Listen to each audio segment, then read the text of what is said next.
So I wanted to talk about if you have bunk beds in your camper, how to kind of deal with the rail situation with your children. There are rails you probably find online. I haven't looked into that. I decided to make my own. There's a video on this channel. I have a link down below where you can see how I actually put these together. But I just want to show them actually in, because when I made these, we didn't have the camper yet. So if you're looking for bunk rails in your camper, you can see these. They tuck underneath and they just fold up and then there. So are they sturdy? They're sturdy. I mean, if you're going to lean on them and push on them, they're going to snap because it's just in this cheap wood underneath there. But they sit here, they lean against this. It's enough for a shoulder to hit it and then no. But it's pretty easy. I mean, they just go up with it, tuck them right back under.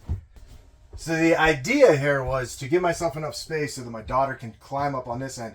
This ladder is off of Amazon, and you can see this ladder is actually a lot longer on this bottom piece. So when they send these, you can actually cut off the bottoms, take the feet off, and just put them on your new orientation there. So that's cut for that, and then I left the space here. And then I measured out this space. When I got this board, it was a one long piece. I was able to use it for both sides, and I'll show you the other side here in a second.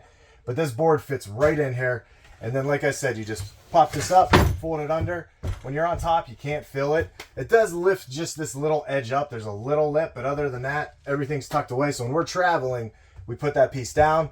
And when we park and get everything set up, we pull it right back up. So it's pretty easy. Let's show you what the other side looks like. Now, the other side is similar in that it has the ladder, but the ladder is actually built in.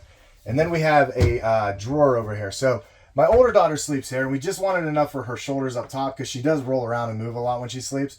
So this piece is much smaller, but again, I looked at how much distance I had from the wall to the edge of the ladder. I used the other half of the big long piece that I had. Again, screwed it in, tucks right underneath. Now let's look at the hardware that I used to actually mount it into the bottom. So the hardware back here, you can see it's a door hinge or a gate hinge. And then again, that's just a piece of wood. It's actually a tongue and groove piece of wood. I think I had an 8-foot piece. I was able to use it to cover both of these. And then down below, I use my hinge, and then I use smaller screws because underneath this piece here is our outdoor kitchen. And if your screws are too long, they go right through the ceiling on the outside. So I think I used 1/2-inch screws and the 3 washers there just to mount that piece on and keep it secure. That way, if it does get rolled into, it has much security. So that's the same on the other side. There you go. That's what it looks like underneath there. If you like this video, make sure you hit that subscribe button. We got a lot more videos showing you different things and mods we've done in the camper. With 3 kids, you're constantly editing and fixing things. So subscribe. Thanks for the subscription. If you have any questions, leave them down below. I'm always monitoring. I'll answer. Thanks for watching. See you next time.